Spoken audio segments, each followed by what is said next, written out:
Hi, welcome to another episode of Everyday Witchcraft. Tonight's returning guest is Belladonna Laveau. She is Archive Priestess of the Aquarian Tabernacle Church and is also an author of the series of books, ABCs of Witchcraft. So, no further ado, let's welcome Belladonna. Hi, we're here with Belladonna Laveau on another episode of Everyday Witchcraft. She's our returning special guest, and she has lots of things to share with us, exciting stuff coming up in the next few months. So, Belladonna, do you want to tell a little bit about yourself for those who are new to watching Everyday Witchcraft?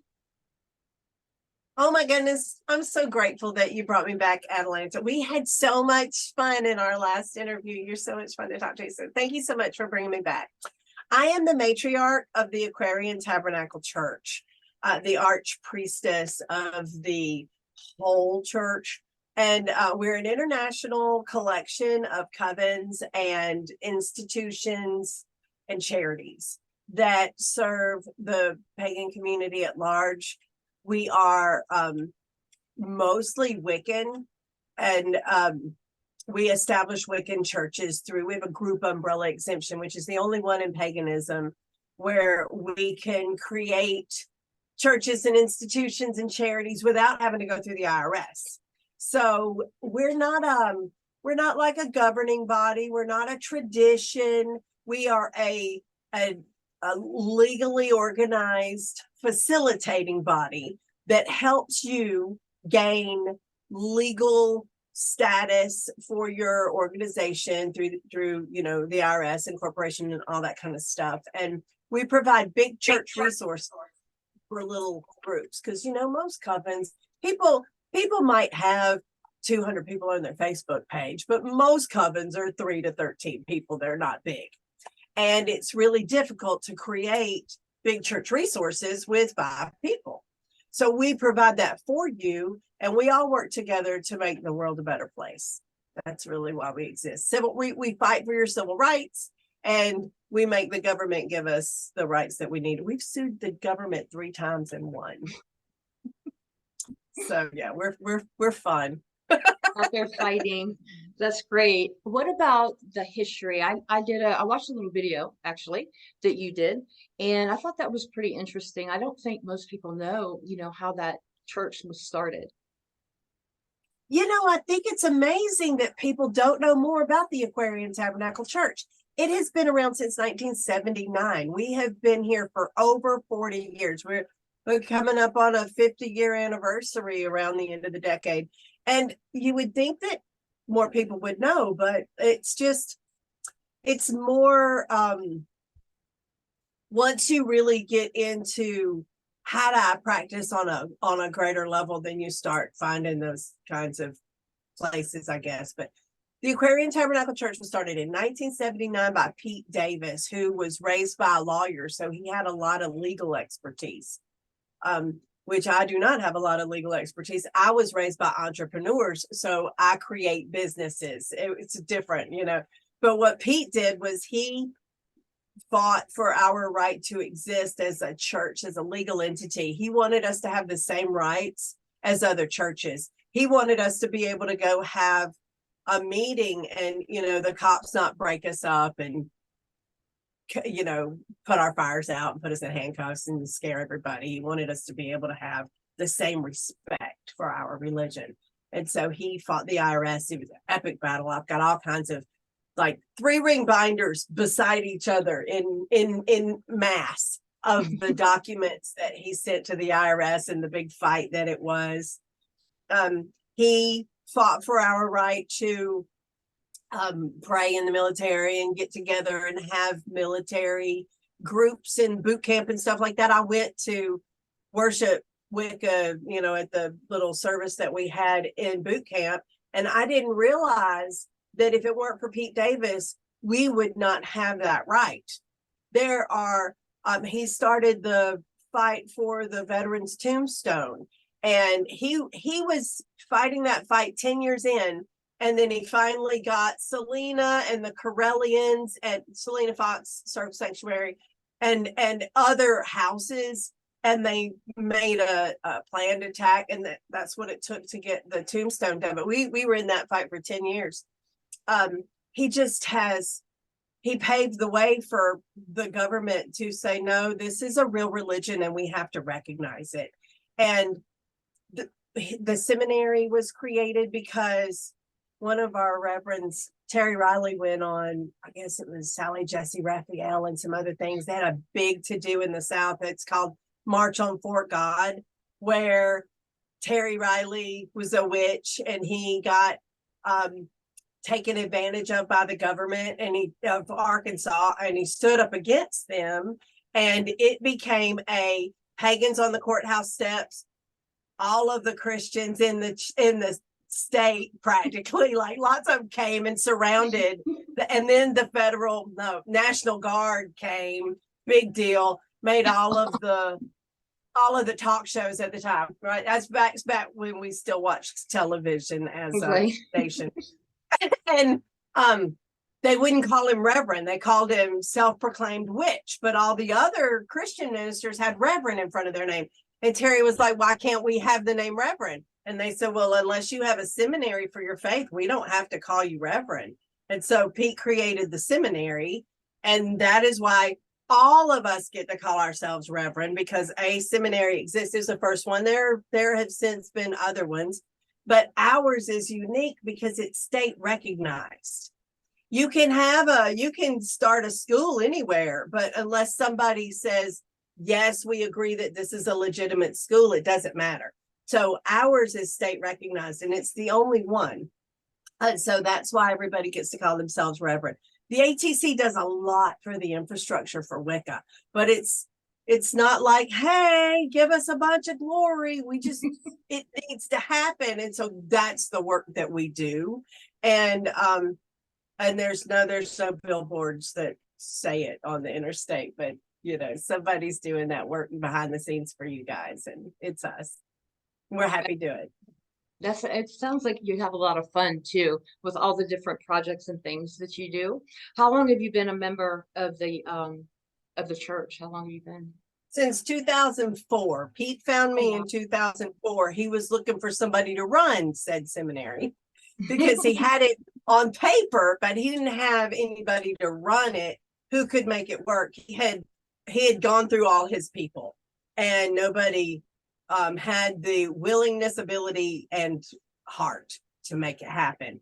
And so he found me because I was running Wise Seminary on the East Coast, and I had 60 students, and it was a actual college. And he said he wanted to merge our schools, and I was like, no thanks, I'm all good. Not doing it. And he said, I was like, why would I want to? And he said, well, we have a better name than you, and we have bigger reach than you do. And I was like, what's the name of your school? And he said, Wilson-Steen Theological Seminary. And I went, what? I can't even say that name. How do you expect me to market that name? And he said, well, that's just the name that we want you to use when you're telling the Christians and the Jewish and the Muslims what school you went to. But our website is wiccanseminary.edu. And I was like, I can market that. Let's do that. So we merged schools, and that was 2004. Wow. And man, he was just, such a mentor. I was already a third degree when I met Pete, but he taught me about church management and diplomacy and how to always land on your feet, and just the leadership skills that you need, emotional management, and all of the things that you need in order to serve at this level. And when he offered me the archpriesthood, I was like, can I have 5 more years to get the school established? I'm running a college. my dance card's full. And he was like, I am not going to live another 5 years, Bella.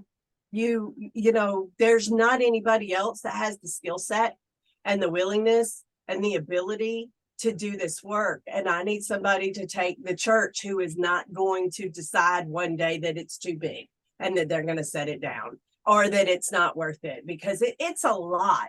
I mean, when you're appointed to any kind of leadership position, people that don't know you immediately start firing at you. they say all kinds of crazy stuff. I remember right after they announced it, this big letter came out denouncing me and all of the things that were wrong with me, and that these people didn't know me, and none of these things were true. And I was like, Pete, will they just lie? And he was like, oh, yeah, they're gonna lie from here on out. Just and how to deal with that, you know, as a leader is difficult because they don't teach you that in the coven. They teach you how to draw stars in the air and how to cast a circle and how to write a ritual and how to invoke deity. But they don't teach you how to deal with all of the things of being a leader. So he taught me that. And it was, I studied with him for 10 years before he passed away. And it was invaluable. Amazing man. They called him the man with the steel spine. And I guess he had to get the church from nowhere to where it is to, you know, where it was when I took it over. And, you know, like I said, I bring business to it. So my job, I feel like, is to build it up to where we have the finances that we need. We have the money coming in to be able to pay our people. We can, you know, professionalize the church because it's legal, but it's still all volunteers. And, you know, there's just people go to the seminary and they're like, there's this error on the page. Well, I mean, it's run by volunteers. What are you going to do? We find the error, we fix it. And people from the outside coming in don't understand that paganism, not just Wicca, paganism is ran by volunteers. And you get what you get. People do the best that they possibly can. If we had money to pay people to make it their full-time job, we wouldn't have those kind of silly errors. We wouldn't have, you know, typos on a website or, you know, things that you get. And so I feel like that's my job, is to make it to where we have the money that we need to really change the world and save the planet. Because I don't know about you, Atalanta. I know I'm really talking a lot. You pushed my on button, so I'm going. But I believe that pagans are the superheroes that we're looking for. You know, I really believe that the goddess was like, oh my goodness, they're gonna destroy the whole planet. Who can I get to? Oh, pagans! The pagans are gone. Wake up, pagan babies! Wake up, pagan babies! We got a planet to save. Really, that's what I think she's doing with us, and we got to get about doing it. We've been, you know, staring into the darkness for a very long time. It is time for us to actually do something to make the world a better place. We have worked internally. We have grown ourselves to some degree. We are not perfect by far, but I think that we can set down our differences on whether Earth is here or there in a circle. And, you know, focus on the bigger picture of saving the planet. So that's really what I'm trying to make happen. We're here for a reason and a purpose. So what kind of projects do you do regarding that? Do you have anything coming up? I mean, can you talk about that a little bit? Bless your heart. You're so sweet. I love you so much. You guys, Atalanta is just a treasure. I'm sure that you already know, but you're such a wonderful spirit. Oh, it is, there are so many things. Almost everything that we do leads back to our earth spirituality. But the big thing that we do is called Spring Mysteries Festival. And that is the restored rites of ancient Eleusis. And it's not a recreation, it is the restored rites. So many years, I guess this is the past, but for the readers, I guess this looks like the past to them. Many years ago, watchers, not readers, there was this place called Eleusis, and it was the holy city of Demeter. And there are 3,000 years of tradition where people would go to this place and they would have existential experiences that caused them to no longer fear death. And it was the backbone of civilization. And people believed that if Eleusis no longer existed, that the planet would be destroyed. And the Romans came and they said, wow, this is a really big political power. We think we'll destroy it and steal it and take it to Rome. And then they started doing the Eleusinian mysteries in Rome for a while. And then, of course, was it Constantinople that the Council of Nicaea, I think it was Constantine, the Temple of in the Council of Nicaea, and they all decided that Jesus was going to be the Messiah, and they killed all the people that were voting for Socrates. You know that history, right?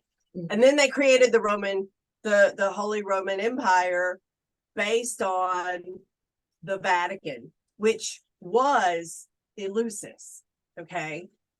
And so the Holy City built up around the Vatican and Christianity. Well, that's not the goddess's city. And so she wants us to rebuild her city. And Spring Mysteries is the festival that she comes, and the gods come and they walk the earth. And at Atalanta, when I heard about this festival, I was like, I experience deity. I've been to rituals where deity came into circle and I could tell and stuff like that. It's not the same. Like O'Bronzell was like, we did this at Church of All Worlds. We've done the Eleusinian mysteries for 20 years in Church of All Worlds. And I was like, it's not the same, O'Bron, I promise you. And he was like, all right. So he came. And he was like, you're right. This is not the same. This is the real thing. It is as close to what they did in ancient Greece as we can possibly do today, but relevant to what's happening today, because the goddesses' mysteries are today. They are also ancient, but they are also present today. So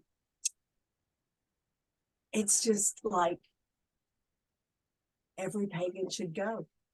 Every pagan should go, because it's not about the Greek pantheon. It's about the Great Mother wanting to give you what you are inherently due and reestablish her connection to you in a way that is much deeper, and be able to touch you and speak to you. And it's just different than anything you've ever done. People are like, I want to go to the Spring Mysteries thing. Well, okay, you should know. We get up early and we go to the mysteries.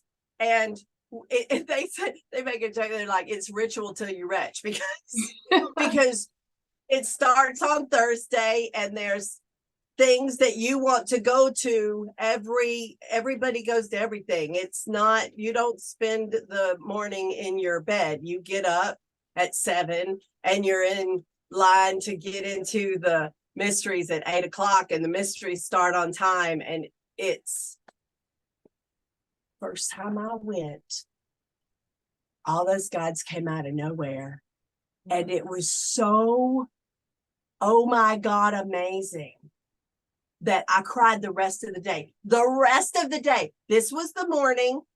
Tears were streaming down my face the rest of the day. Now, I also found my future, I was like, oh my God, this is what, so it was, but other people have gone and I have watched the same expression on their face. It's not what you would expect.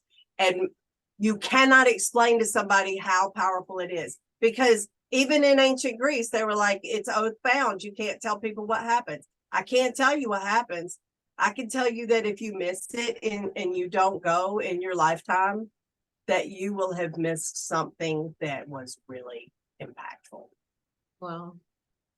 What days, what are the dates for it? It's Easter weekend every year. It's Thursday through Sunday. It starts at 3 o'clock on Thursday. It's in the SeaTac Convention Center. It's right near the Seattle airport. Like, you could throw your bags from the airport to the hotel. It's so close. There's a shuttle. And the hotel has given us a really good deal, because they never have conventions on Easter weekend. And they're like, oh my gosh, yes, come on. So the rooms are only $128 a night, which they're $250 normally. Fantastic hotel. And we've made it as affordable as we possibly can, because we want everybody to come. It's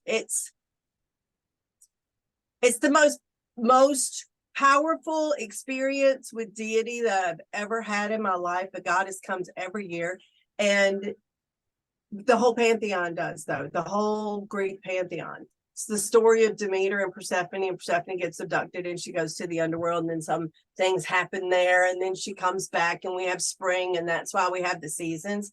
So it's all about eco-spirituality and witchcraft and, you know, facing your fears of the dark and death and learning about all of that kind of stuff, and understanding the mysteries and the mythologies on a much deeper level. And you get initiated into the rites of the Great Mother. You get a first and second degree initiation, but it's not an initiation into Wicca. It's an initiation into the mysteries of the Great Mother. So the first degree is the first time you come. Second degree is the second time you can go to graders, because there's a lessers and a graders. And then a third degree is when you get to actually be in the mysteries, which is really powerful because it's a living museum. You get to wear the clothes and the helmet, like Athena's helmet. If you go to Temple of Athena, you'll see the priestesses all have her helmet on year after year. So we're like the clothes that the gods wear. And they also have all of their accoutrements that have been collected over the years. And it's a not to be missed. It's a bucket list experience. Do that. You know, I'm just glad my cheeks hurt whenever we talk, because you're so much fun. You're so much fun. Well, that's great. I'm excited about that Spring Mysteries. I hope that I get to go this year. I mean, we got to drag you out there one way or the other. We have to Spring Mysteries. People need to see the Bone Woman. I don't know if you get enough love over what you do, but you do some amazing stuff, and you deserve people to know. Thank you. You're so sweet. What process is it to be and there's any kind of high priestess of the church? For example, and this is a lot of people, you know, don't know this. Within the church, there are the different covens, and you go through the initiations to become the high priestess or high priest of that particular coven. And then the church itself, the whole church, then there's a series that you go through there as well. Is that right? Or do you kind of, I don't know if this makes sense, do you kind of go from the coven being a third degree, and then you're asked, or you go through the process? How does that work? Okay, that's a really good question. So people get confused with coven and church, and they're like, "Ooh, I hate the name church. Why do we have to call ourselves churches?" Well, the reason that we have to call ourselves churches is because of the United States government. If you can call it whatever you want to in your own house, but when you go to the government, if you don't call it a church, they're not going to give you the rights and legal status that churches get, because you're not a church by your own language, right? So we had to adopt that language. But what it basically means is the covens are where you train the clergy, and the church is the outer court.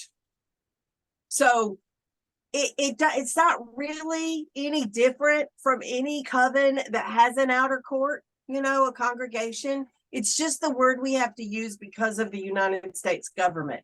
Now, the training that we have is we have a seminary that everybody goes to, and it teaches you the sacred sciences that make up our religion: mythology, astrology, theologies, you know, all theologies, cosmology. And so, but it doesn't teach you how to worship. That's what you learn in the covens. We do teach you how to cast and call and how to write rituals and all of that kind of stuff in the school in junior and senior year, because we teach how to serve in public, but we don't teach you how to apply it to your own belief system. We say, here's a hammer. This is how you use a hammer. Here's a nail. Here's how you use a nail. Go build what you want to with it. Do you see? So there's a very extensive seminary, and we're just about to launch an accreditation program. Atalanta, I'm so excited. We haven't even announced it yet, so don't tell anybody. Don't tell anybody. Okay. Just between me and you and all of the people watching. So we have hired I stepped down as dean of the college so that I could put somebody in there that had an actual degree in education. She has a master's degree in education. And she has put together an accreditation program that is going to allow all of these covens that have one or two classes that they teach in their coven to accredit those with our school so that they can round out their education with these other classes that they don't teach if they want to, and have college credits when they go and take, you know, Lady Silver Britches class on Wheel of the Year in their own coven. They can accredit it with our Wheel of the Year course and have a college credit for that. So it's going to help bring all of these mom and pop individual coven classes. We'll be able to enrich the whole of Wicca by connecting all of those groups and people. So I'm super excited about that. Yeah, that sounds fun. What about whenever you're taking the class, you can take them online too, or do you have to Take them online? Our school's totally online. We have an international. It's international. So it's all online. You get your in-person training in your covens. That's why I was saying we teach you theologies, and then you know, you build whatever you want to with your hammer and nail in your coven, because that's in-person training. And it's better if you do both. People are like, oh, well, I've got a coven, so I don't need the college. Well, I'm going to tell you, there's a lot of things you're not going to learn by just studying with one person. Now, having a single or a pair, a working couple, to be your initiating high priest and high priestess is invaluable. And I wouldn't say you should do away with that for anything, but they may not know about March on Fort God. They may not be into history. You may not learn anything about Wiccan history from your local coven. You might not be taught Wiccan law. You might not be taught, you know, they may not offer courses on Lilith or Hecate or, you know, Greek mythology. They might all be Norse there, and you might not learn anything about Celtic stuff. Having a round education is really good so that you are able to meet the needs of modern day ministry, right? But I don't recommend just going to the college and expecting that you're going to be able to serve as an initiated priestess, because initiated work is a closed practice. You need to go and get that work if you want to be that person. But I also think that you would be better off with a college education and an initiatory degree than just an initiatory degree. That's almost you can be kind of eclectic. I mean, I don't want to say eclectic, but you can kind of, you know, have the like you said, the well-rounded education. You can belong to this coven with this tradition, but experience other traditions through and other belief systems through the school. Well, and I think it's really good for people who just have a thirst for knowledge. They want to learn so much, but they're not getting that much from their coven, because how much can you do? It's one person recreating the whole wheel. You know, I used to tell people I was the old woman that lived in the shoe that had so many children, her dice clay here. Okay, because it's a lot of work running a coven and trying to teach all of those people. But if you have you don't want to send your initiatory students to other priestesses, because they're going to teach conflicting information, and you're going to, maybe they like that person better, and now you feel jealous, or you feel less than, or maybe you've got to disparage that other person to feel better about you. But if you send your students to the college, ain't nobody there going to try to steal your student. Ain't nobody there going to try to get them in, you know, that's not how it works. They are going to read the work and grade the paper and teach the class. And we actually report to initiating high priests and priestesses how their students are doing anyway. And even if there's a disciplinary issue, we contact their supervising initiating high priest or priestess before we talk to them if we have to. It almost never happens. I mean, people are adults. Almost never happens, but every once in a while there'll be an issue, and if somebody's got a teacher, we talk to them first and let them deal with it if possible. So I think it's best of both worlds. And y'all are all over the world. You're in, how many different countries are you in? Well, we have Australia and Africa and Europe. We just met a lady from Mongolia who wants to start an affiliate. She's like, I want to start a church and I want to come visit you. And I'm in Mongolia. And I'm like, whoa. Come to Spring Mysteries. Come to Spring Mysteries. Yeah, that's what I said. I said, we don't usually just let people come stay at the house that we don't know. So come to Spring Mysteries. And she was like, yes, I would like to. And we tried to arrange that, but the government denied her ability to travel. They would not let her travel to come to Spring Mysteries. I was like, I am so grateful that we have the freedom of religion over here because, yeah, it didn't work. She was like, my travel papers allow me to come in, I think, May. So Mongolia would be fun, though. I don't know. Italy, Canada, Scotland, Ireland. We have some people in Wales, but they've never talked to me. Yeah, I think that's it for right now. That's amazing. It's fun. There's a lot of people, and we don't really recruit, so we're not out going, hey, do you want to join the ATC? Do you want to join the ATC? They kind of have to find us. And there's a vetting process. If I don't know you, I have to get to know you because there's a lot of people that just decide that they've read more books than everybody else, so they're going to start a church, and that can be disastrous. And so I have to find out if there are some people who are like, I am really capable and I want to join a church. I'm really smart, but I just have never met anybody to initiate me.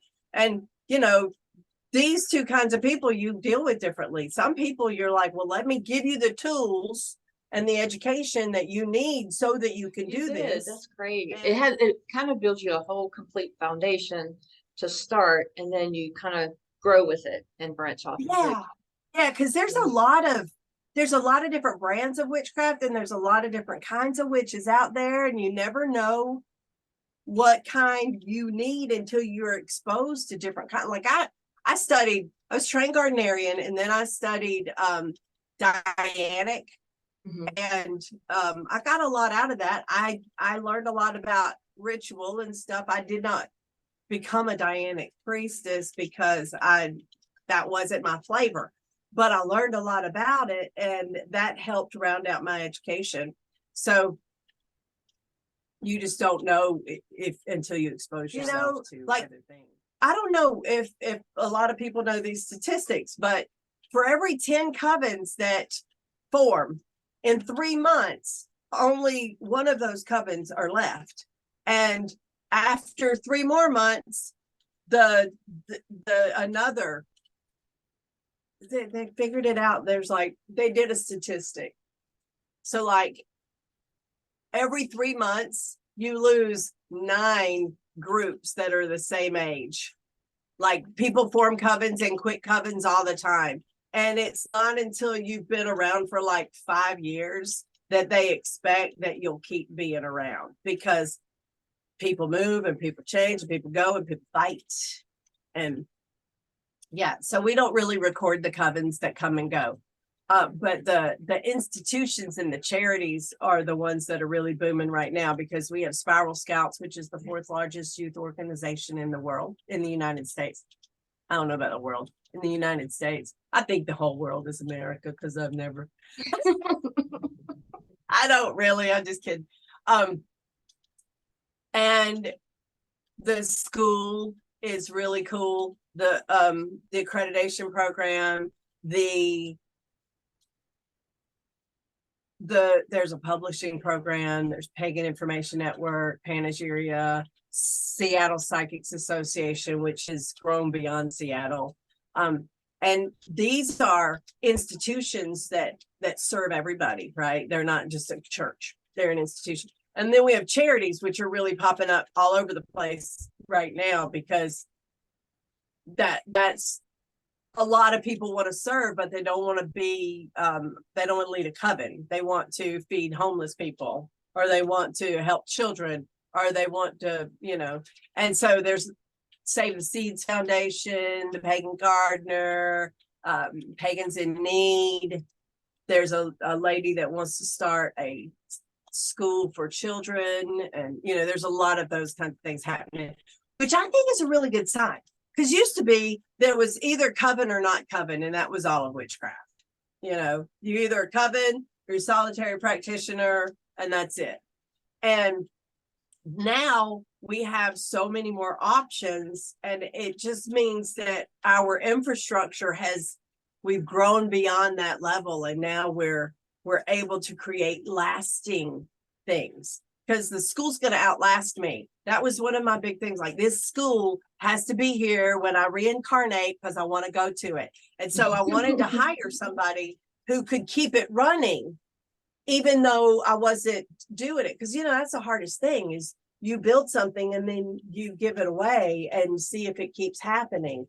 And she is doing a fantastic job. So I'm happy that that's going to outlive me.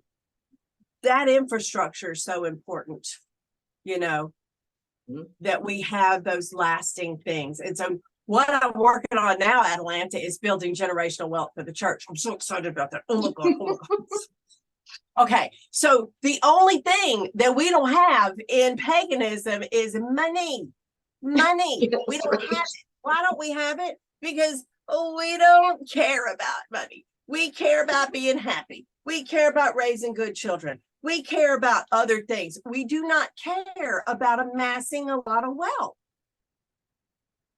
And so because of that, we have some weird ideas about money. We don't really donate to our spiritual institutions, which absolutely has to change if we're going to save the planet.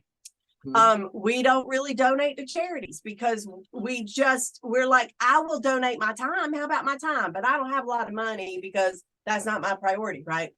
So we have to change that, because whether or not we like it, we don't have any power in the world without money.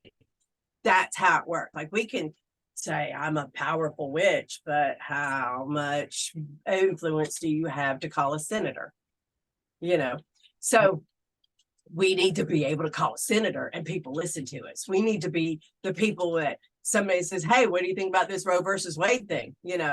What do you think the pagans are going to do when you find out about this? That needs to be a concern. And so in order for that to happen, we have to have money.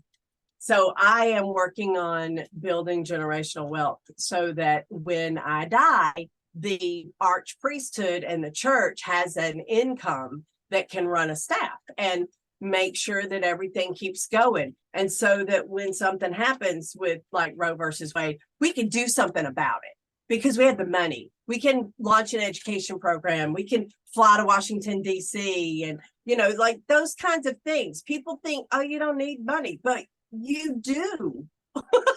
Can you? The goddess said to me one time, she held up this seed at me when I was the vessel of Demeter. It was a very enlightening year. And I went around and I did a tour and I told everybody about the food insecurity that we had. But she held up a seed. She said, what is this? And I was like, it's a seed. It's potential. It's rebirth. It's, it's future. It's opportunity. She said, it's food. And I went, oh, yeah. Well, I mean, sure. You were being profound. I know. I was like, was this about food? And she literally said, you have been sitting in the dark too long, staring at things. You need to consider the things in the light. How much will your spiritual education be worth if you don't have food for 2 weeks? Oh. We take for granted our food. Our food should be sacred. We're putting this into our bodies and we want to feel sacred, and Twinkies are not sacred. Hostess cupcakes do nothing for you. We need to have sacred seeds that we bless at Imbolg, that we put in the ground in a sacred way, and we grow our food in a sacred way, and we consume it in a sacred way, and then we will feel more sacred and more valuable, and we will have more purpose. But our society doesn't allow for that. So we have grocery stores. We just go get Twinkies right off the shelf. They're right there. They're already baked. I mean, we just have to stuff them in our gob, right? And that is one of the problems with our society. We have lost the rituals that create a sacred civilization. And I'm not talking about theology. I'm not talking about everybody needs to, pray to this deity. But if you don't live your life in a sacred way, you don't feel sacred. And there's all these things that undermine our sacredness that we take for granted because this is just our lifestyle. Mm-hmm. And so by recognizing the things in the life, money, food, clothes, you're not going to impress anybody if you're standing around in jeans. I had a girl tell me, I said, I need you to dress up for this photo shoot. And she said, I wear jeans and t-shirts all the time. And I was like, well, and that's why you're in training. This is where the training starts. People are not going to see you as a voice for deity if you're in a, t-shirt that has a, mischief managed on the front of it. We take these things for granted. In order for people to respect what we're doing and take us seriously as a religion, we need to put money into our religion. Our members need to put money into our institutions. Even solitary practitioners, where are you getting your spiritual food from? Is it an author? Send them money.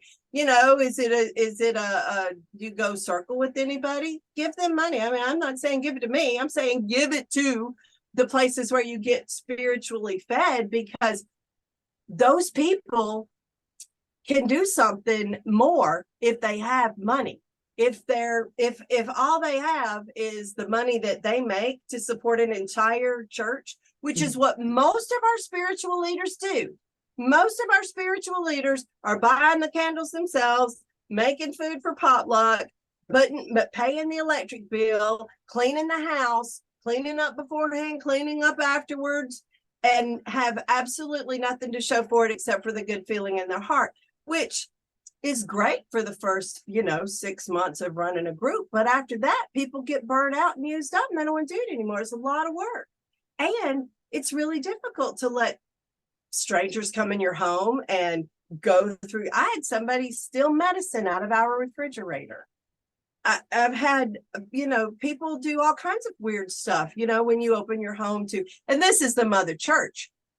It's not my home. I live here, but it's not my home. And still, this is what happens. So we need to be more grateful for what our leaders are doing. We need to show gratitude. Show up early and help clean. Stay late and help clean do dishes if you don't have any money. But you know what? I bet you got $1. I bet you got $2 when it's the end of the month. And I just came in here and there was an envelope on my desk that said January cash donations. And it had 1 and a 0 and then another 1. But I wasn't sure. And I was like, oh, it's $10 because of the way it was written. Dusty said, that says $101. And I went, no way. And I opened it up and it was $101. And $101 is what I make more than $100 an hour. Mm-hmm. But it made me feel so appreciated to know that people put that money in the cauldron. That, it's just, it makes you feel loved. It makes you feel like it's worth it. People, you don't need to give $1,000. You just need to give something. And if everybody does something, if every pagan on the planet gave the church $1 today, we would have new Elusives tomorrow. But get 10 cats to do the same thing. And we'll get there, Atalanta. We'll get there. It's been a long journey. We'll get there. Paganism is still really young. They built gold statues and marvels of man in the past. We'll get there again. How would you donate? If somebody that was watching this show, how would they go about donating? Okay. So paypal.me/ATC Wicca is a real easy way to do it. You can go to atcwicca.org, and on the right of the margin, there's a membership thing, and you can click on there and get on our database roster, which is very private and secure. Nobody's going to find your information on there from the dark web. And there are several ways that you can donate or pledge. You can do a monthly pledge. you do a monthly pledge, I send you a present every 3 months. We're doing dragons this year. It's a nice big little thing, but it's nice to have a little thing that, tells you I appreciate what you're doing. Absolutely. You mentioned Spiral Scouts. Let's talk about that for a second. How does somebody get involved with that? What is it? Spiral Scouts is a is a co-ed scouting scouting organization. So the way Spiral Scouts came to be is that we had an Eagle Scout that was a member of the church, and they would not allow him to have his Eagle Scout status or whatever it is, because he was a pagan. And boy, did that upset Pete Davis and the boy's mom and dad. And the boy's mom had been volunteering for Boy Scouts for like 20 years, like long time. And so she was like, oh, we'll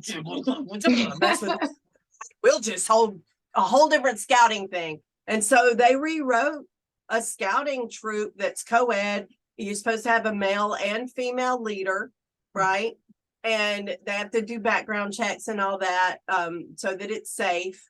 But you can go to spiralscouts.org and all of the information is on there. I don't run Spiral Scout, so I can't tell you the exact steps, but one of my students does. She's a 3rd degree and she's very capable and it's a fantastic organization.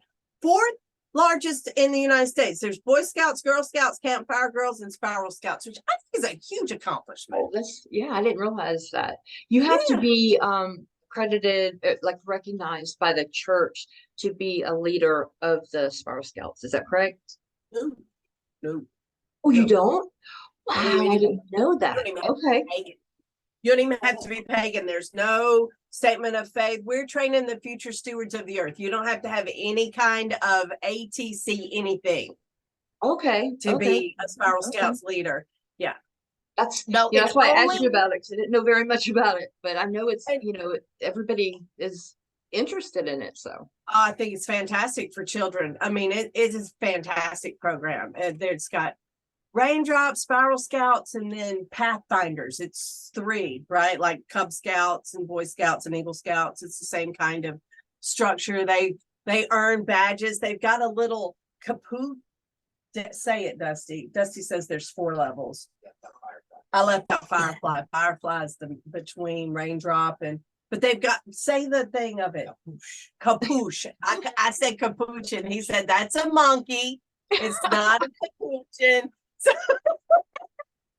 it's a capuche. It's a hat. It's a hood with the thing, as the duster. That's what Dusty's coaching me in the background. And they put their badges on it. It's really adorable. And they have little ceremonies that they do. And it says training the future stewards of the earth. Okay. It's not military based. It's not teaching you how to be a corporate drone. It's not one of my girls who was a Girl Scout. She says Girl Scout is battle hooker training, and I was like, oh wow, I didn't know. we don't have cookies. That's hilarious. I don't know. I never did Girl Scouts, but they said they get pretty intense about those cookies. I don't know. Yeah, they are. I was a Girl Scout, and I'm telling you, they're relentless. That's what the whole year is about. It's about cookies. It's just like selling those cookies. Well, that's the thing, is that money makes the world go around. How you gonna do anything without money? You got to raise money for your ministry. We also don't require you to have any kind of initiatory degree to start a charity. Oh, okay. Yeah, we have people that aren't dedicants or anything. Like, they're just pagans, but they have the experience to be able to run a charity through. They've got a college education here. They've worked for nonprofits for years, that, whatever it is, if they can do the charity work, you don't have to be a 3rd degree, 2nd degree, anything. Okay. we try to make it possible for people to serve in the capacity that they want to. I didn't know You Dusty can't- was there, by the way. I feel like I know him now because I watched like some of your old videos and stuff. So tell him to peek his head in, Stick your head in, say hello to peek your head folks. in and say hi. My beloved, beautiful baby. Him so pretty. He's like, I wasn't ready to go on camera. Hi. Hey, how's it going? It's going good. How's it going there? Oh, It's going good. It's a beautiful sunny day while the rest of the world is freezing and cracking off. And yeah, just doing work. I actually just probably secured 100 science-based classroom calendars that are someone overbought and they're given away to charities, and I'm going to pass them out to the troops. We'll circle, that's fantastic. which is our spiral scouts. So I'm not going to do to you what I did to you last time. The last time that we got together, I kept Belladonna gone for quite a while. I got lost in the conversation. And anyway, so is there anything that you would like to kind of leave us with? I scheduled an hour and a half so that we. Oh, you we did? could run. Last time I was like, I gotta get off of here. I got an appointment. It's like, oh, I'm sorry. We're just having a good day. We have a blast. It's a lot of fun to talk to you. You know, if you want to get more Bella in your life, I'm really easy to find. I'm on Facebook and YouTube and TikTok, and I don't do as much TikTok as I should, but you know, and you can just reach out to me on Facebook and talk to me on Messenger. I'm really easy to get in touch with. I have a lot going on, but that's because I respond to people when they reach out to me. You can email me as well. It's bella@atcwicca.org. atcwicca.org is our main site. You can get to pretty much anything from there. wiccanseminary.edu. It's a real school. That's why it's got a .edu extension. And man, come to Spring Mysteries. It will change your life. You will be noticeably different in a very good way when you're done with Spring Mysteries. And it is my life's work. It is the thing that, even though I've built a college, I think that Spring Mysteries Festival is the most important thing that we're doing on the planet right now. It is where the gods materialize on this plane. And I can't think of anything more important to do with my life. It's a very big deal. And I would encourage every pagan to come at least once. Well, at least twice. At least twice. And what's the cutoff date for that?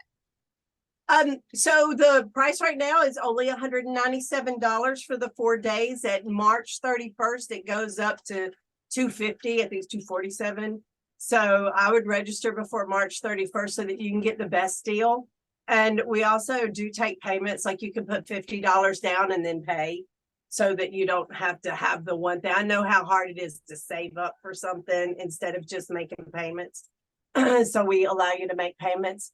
And you know, guys, we're never going to make a difference in this religion until we start putting our money where our mouth is. So give to your spiritual institutions, even if it's $1, even if it's 50 cents, give whatever you can. Because if everybody does it, we will be able to make a difference. And as long as we don't, we're still going to be stuck in this world where everything's broken and you feel like you can't do anything about it.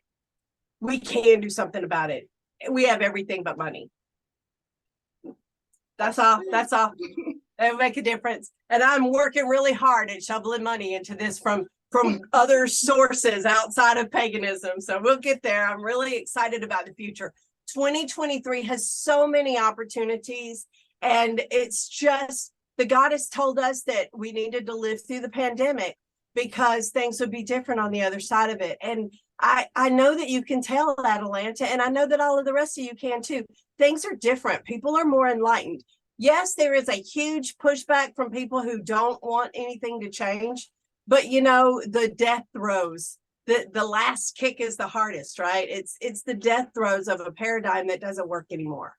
And so just hang tight, be true to yourself and your principles, and don't give up, because we're almost there. Like, we're pushing through and we're almost there. So many good things ahead of us. We just stick together, we'll make it happen. That's true. Thank you so much. Thank you for coming back on again. And I'm gonna bother you again and get you. I'll give you a couple months and let you get past spring mysteries, but I'm gonna have you on again. So. Yeah, we have a good time. I really enjoy your show. Thank you so much for having me. Blessed be. Blessed be. That concludes another episode of Everyday Witchcraft.